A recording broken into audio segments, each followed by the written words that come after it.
Get ready to take a look behind the scenes and enter the impossible for the Between Two Minds podcast with our hosts, Judge Mentalist and Bernardo Rodriguez. Can they really tell you what you're thinking? Good afternoon, everybody. It is Judge Mentalist again. We are back with another exciting Performing Hypnosis Summit 2025 preview.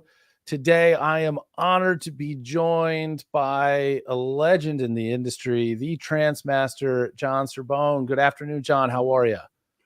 Terrific, wonderful, and better than excellent. Gotta love it. Gotta love it. So, we're here to talk about what you've got going on at PHS. But first, as I do with everybody, let's try to shorten this. A brief history of who you are in the world of hypnosis and why you're qualified to talk to us. Again, we're doing the abridged version here because I know that your resume is extensive. Length of the arm, you know? Yeah. I invented a self-hypnosis technique when I was 3 years old. My father was a police officer in New York. He used to come home taking his work home emotionally. And at 3, I didn't like the yelling and the upsetment. So I went upstairs and created what turned out to be self-hypnosis for me. By 5, I taught my parents how to do it. So I was hypnotizing kids in grammar school, high school, and college, not to run away from home, commit suicide in the later schools. Was it every day? No, but sometimes it was 3 people a week. Little did I know I could charge to get paid for that at some point, but that's how it was. So it was a lot of groundwork. I've been doing shows coast to coast, Canada and Europe, for about 31 years. I've done 32 U.S. states, Canada and Europe so far. I have spent my career either clinical hypnosis or stage hypnosis or speed hypnosis, reinventing how this stuff gets done. I am not really thrilled with people stuck in the 1940s and 1950s approaches that some people I see still adhere to. Does it work? Yeah. Are you going to drive a car unless it's a classic car that's been rejuvenated from the 1940s and the 1950s? Likely not. So my goal in anything I do is to elevate this to the next quantum level up, whatever that might mean to us if we're listening to this. So I have basically reinvented how a hypnosis show gets done. And if you're not on fire while you're doing it, metaphorically speaking, then you need to be on fire or go somewhere else, is my view.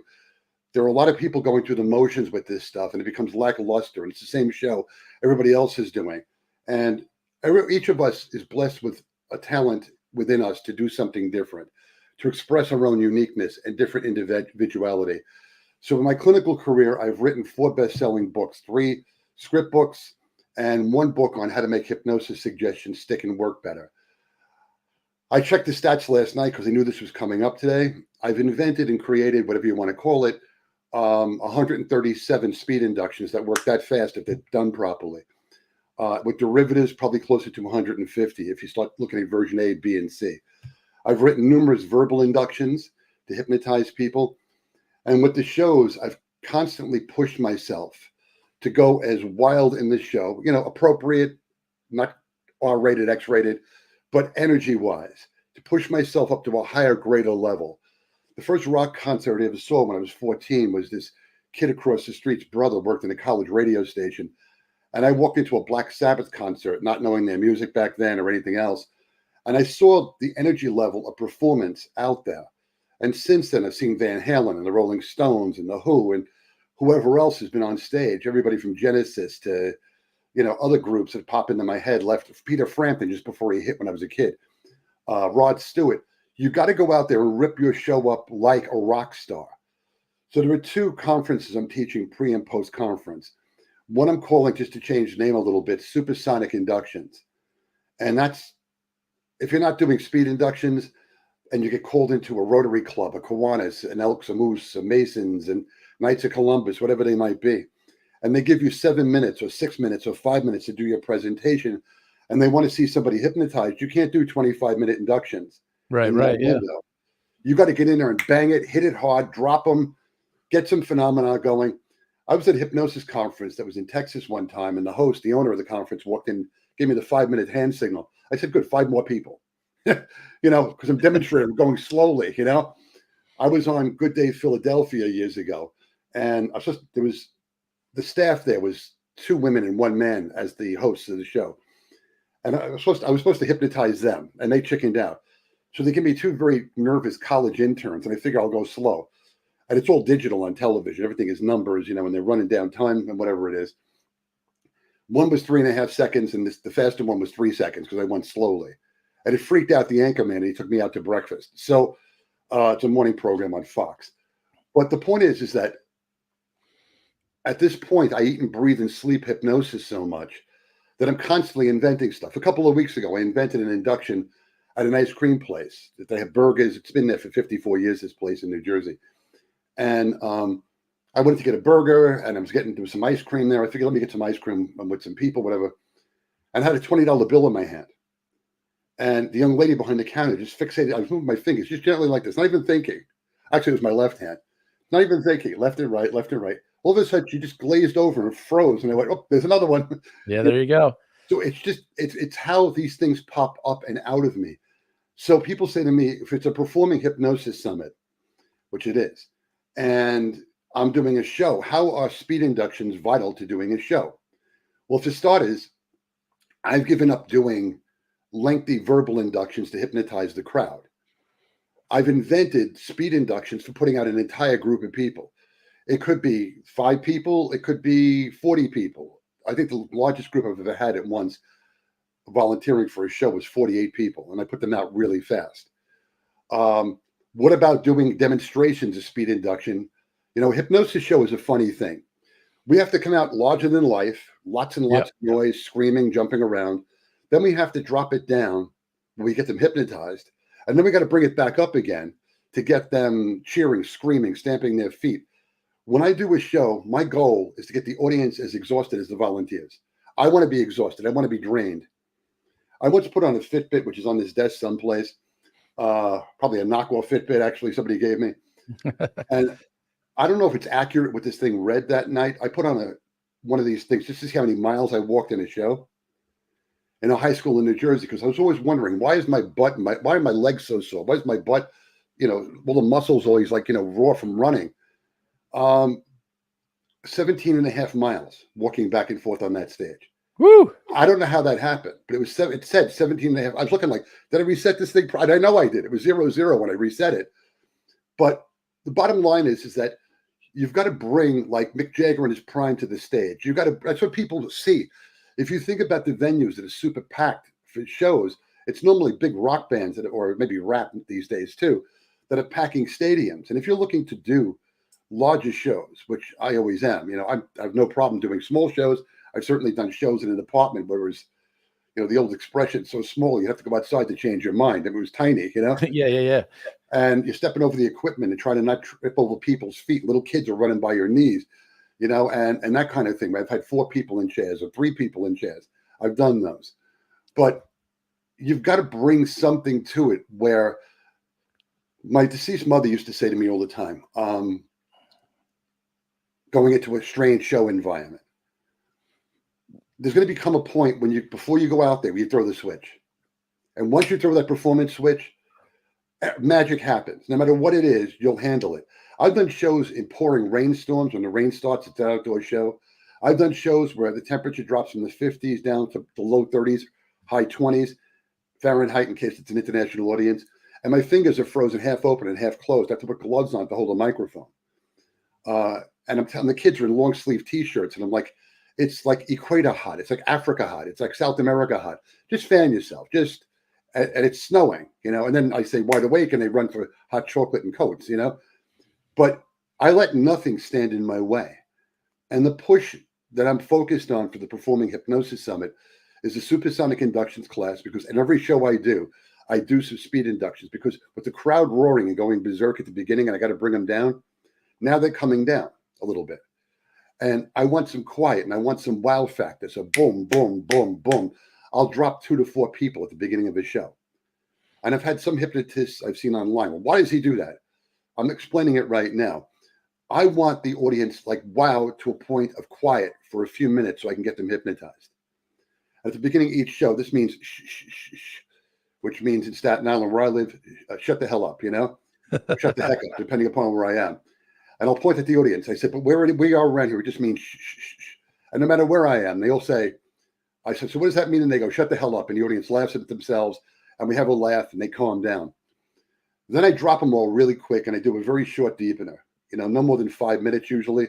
If it's a really noisy room, maybe if I'm really pushing it, 7 minutes to deepen it, to get them responsive. And then I bring them up and I do a couple of different skits, and then I start slamming the skits together because you want boom, boom, boom, boom, boom. You want that to work. You don't want mid-show drag. Most hypnotists, I know, I even had it myself. Yes, I too was a person who suffered from mid-show drag at one point in my career. And I figured out ways to get rid of the mid-show drag to make it boom, boom in your face. The other class that I'm teaching post-conference is how to make your show a dynamo. And if you haven't perceived some of that from what I'm saying already, then wakey, But I have figured out ways to make these shows a spectacular event. I call my show the Trance Master Comedy Hypnosis Experience. That's a trademark. But the bottom line is that I want people to walk out of that show dazzled, blown away, unforgettable hypnosis shows. I've heard stories from other people's audiences that have told me, oh, we saw this other hypnotist. Yeah, I know what to expect. When I could finish, they're like, we've never seen anybody do what you do. Because if we're not thinking that far forward to rip this thing up, there's an old Rolling Stones song, rip this joint. You got to rip this joint. You got to get out there and make it happen. Boom, boom. And if it's not happening like that, then the question is, how are you bringing that next show that you're going to do? I'm not in competition with other hypnotists. I don't ever believe that there's a minute amount of business out there. I think there's a tremendous amount of business for everybody. My father's father, who was deceased, my father was 12 years old. My father told me years ago had a motto, and that was, there's enough business out there for everybody. He owned a bunch of fruit and vegetable stores at the time, very popular with Italians, apparently. He had 12 of them at one point around New York City at the peak of what he was doing. And there is enough business out there for everybody. And a lot of niche markets that nobody is tapping into that we need to start looking at.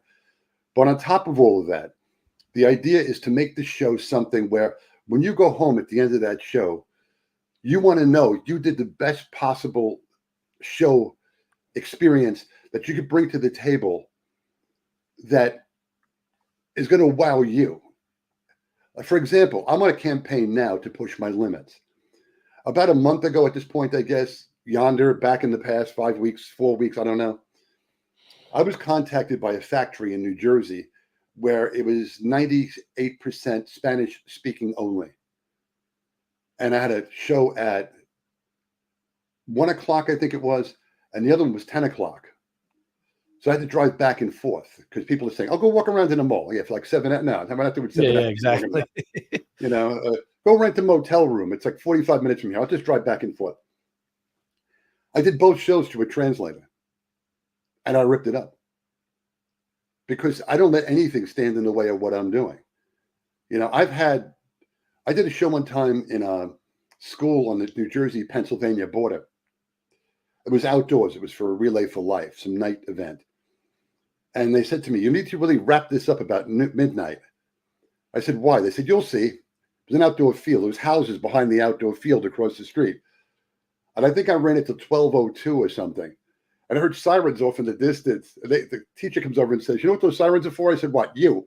I said, wide awake. On your feet. Get out of there. I have all kinds of these war stories that I've been through with different situations. Weird reactions in shows, different things. Another thing I see hypnotists doing is when they hit a speed bump in their show somewhere, whatever it might be, they stop. They're kind of stunned. They're like, what do I do now? You keep going and go to a greater level is what you do. You don't stop. I had a situation, this was a couple years back, not with a hypnotist, but a mentalist performer who something that they had on stage was not going quite right. And instead of plowing through, instead of pivoting, instead of whatever, they start fiddling with the device. And I'm like, I pulled them off. I said, look, almost everything about your show was fantastic, except when we got to this point. Let me just teach you. And I want you to just ingrain this into your mind. Everything is exactly right all the time. When you are on stage, no matter what is happening, it is what you expected, no matter how unexpected it is. Go with it, work with it, move on. And a lot of people don't like you said, they get tripped up, and then everything else starts to snowball from there. And, I think that we have this expectation as performers that everything is going to be precise and perfect, and forget and lose sight of the fact that our audiences don't know what to expect. They don't know what's next. So if what you think is supposed to be coming next doesn't come, your audience doesn't know that. Right. Just, whether you just move past it and move on, use the oddity to create another moment or whatever it is. It's, we need a lot of that to be instilled in this performance world. So I'm super glad to hear that from you, because obviously anybody who's done more than 10 shows, if that, has experienced all sorts of weird shit just in a handful of shows. It's coming up all the time. When you take music lessons or acting or whatever else you do, when I was a kid, I took guitar lessons, I took drum lessons. I'm kind of a drummer. They said my parents thought the guitar would be more gentle on their ears than drumming. There's Christmas movies of me playing drums under a Christmas tree, a toy children's set. But you keep going. In acting, I had directors screaming, keep going. And they start cursing at you if you didn't keep going, if something tripped up. And it's the same thing with the show. I've had props that disappear. I've had props that have fallen off the table and under curtains and stuff. Well, the heck with the prop. Do it without the prop. Do it to the greatest extent. Every show I do, every performance I do, every session I do, every demonstration I do is like the last time I'm ever doing it before I get called back to my maker, okay? So if you're not walking out there with that level of commitment, then my question is why, and then why not? Yeah. So make it happen. Decide before you go out there. Sit back there and figure out whatever switch it takes for you. I don't know if you have pre-show rituals of any kind. A lot of us do. And I just think, pull a lightning out of the sky. I'm like... Put that lightning in me. Put that lightning out into the world. Put that lightning out to the audience. Where at the end, the audience is on their feet, standing ovations, clapping over their heads, screaming, stamping their feet, whatever it takes. I want the audience as tired as the people in the show, as I said earlier. And I want to be totally wiped out and sleeping well, because after a show, when you pass out, it's the best sleep you'll ever have, short of anesthesia. For sure. I mean, personally, every time I'm doing one of these shows, I am trying to ramp myself up and have, like you're saying, more energy that I have in me to put out there than I did in the last one. And, I share a similar thought with you in the sense of not competing with other hypnotists, not just because there's not, that there's plenty, and I mean plenty of work to go around. And as you mentioned, untapped markets out there and places where people just are underutilizing them. But I'm trying to be better than I was. The next show that I do, I want that show to be better than the one that I did before it, so on and so forth, and just keep elevating, raising that game. So I think this is fantastic. And anybody who has not seen why they need to come to your talks, a lot of us, you see a lot of magicians that go on these TV programs, like what you talked about in Philadelphia, because they've got routines that they can fit into a 3, 4, 5-minute segment. But you don't see a lot of hypnotists out there because they don't have the skills and the techniques to be able to get people into trance in a short period of time. I mean, I've been to shows, I'm sure you've seen shows like this too, where I'm sitting there looking at my watch. We're approaching 30 minutes. Yeah. And we're still in the induction. And I'm like, how much time is this person going to have for routines? When is the show going to start? And, there was a hypnotist in Las Vegas that did an 1.5-hour induction. Story came back to me from somebody. They were flabbergasted because they only had the room for like 2 hours. Yeah. Where's the show? Like, I know. And I understand, and I totally respect and understand this mindset and thought of, hey, we're going to have this shared ritual. So you need to do a little bit of something. And which is where a lot of the PMRs are still popular and everything like that. I mean, I do a PMR, but I can get it in and out and done with the deepener in about 7 minutes. So, but I'm super excited to look forward to learning more from you and some of these rapid and speed inductions, because even and I'm amazingly thrilled to know that you've done them for as many as 40 some people all at once in quick succession, because that is the thing that really opens doors to, like you said, presenting short clips of time, because that that's 7 minutes at that Rotary Club where boom, you got heads in laps and jaws on grounds. And that's what gets you booked to do the shows you really want to be doing and put yourself out there. Plus, obviously, TV. We all know the value of TV, and there are probably so many people out there wondering, how do I get myself on TV? It takes so long to do what I do. Boom. Here is the answer. 2025 Performing Hypnosis Summit. So you've got, it's your pre and post show are two separate things. I'm doing, the first one is going to be on how to make your show a dynamo, it's called. Okay. Thank you, Mr. Lake and Palmer, for the inspiration. And the second one is called Supersonic Inductions, because I'm moving faster than anybody I've ever seen do these inductions. And I've had people like, I can do something fast too. Okay, great. Let's all elevate this. I'm not in competition with them. I'm not in competition with anybody. I just want this profession to evolve to the place where it should be, even on the level of clinical hypnosis, for instantaneous change in people's lives. I've had a string of various therapists come through here over the years, from psychiatrists to psychologists to you name it, in talk therapy, because when they're looking for effective, fast change, they come to see me or a hypnotist. And I've reinvented how that works too. So I am looking to revolutionize is a better way to put it than reinvent. Revolutionize how this stuff gets done. It's all about revolutionizing this and taking it to the next quantum state. As you may have studied chemistry or physics, there's quantum levels of energy. I want this to go up better and higher and more explosive. So it's not, I've seen people in various degrees do shows where it's on the count of 3 if you want to, but if you don't want to, you don't have to, but you could if you feel like it. And you're like, you just want to go up there and go, just get it going. I'm sitting here, or like push them out of the way and go, now take a deep breath, sleep, and put everybody out. I mean, it's on that level, So my idea is to go out there and set this thing on fire. Rock concerts probably started off very politely, like some old footage you see from like pre-rock and roll in the 40s. They were all kind of like precursors to rock and roll. They just kind of dressed nice and, playing drums and then somewhere in the 60s, they went berserk on stage, and berserk never really quit. So, somebody said to me when I was a kid, I want to see Mick Jagger jumping around like that when he's 80. Well, he's in his 80s now. He's still doing it. So there's no reason why, if you throw that switch inside of you and that power is inside of you at that moment, and it's a blessing to me from higher places in the universe, then we're not getting too spiritual or religious here, but that's what we need. You need to be on that level of like, if there's fire not coming out of you some way metaphorically, not physically, because we don't want to, unless you're a magician, you handle fire tricks and different routines, but you should have that level of energy. That's what your audience is paying to see. They don't want to see some lackluster. I did it out of a book. Oh, I did step 1. Oh, step 2, 3. I understand that if you're getting started, but I've seen hypnotists who do their whole career that way. Or even worse, in some cases, I've seen them take somebody else's show and do it routine by routine by routine. And it's not funny because the skits and routines don't mean anything to the person performing the show. So they're not funny. I wrote a sketch. I put it up on YouTube years ago.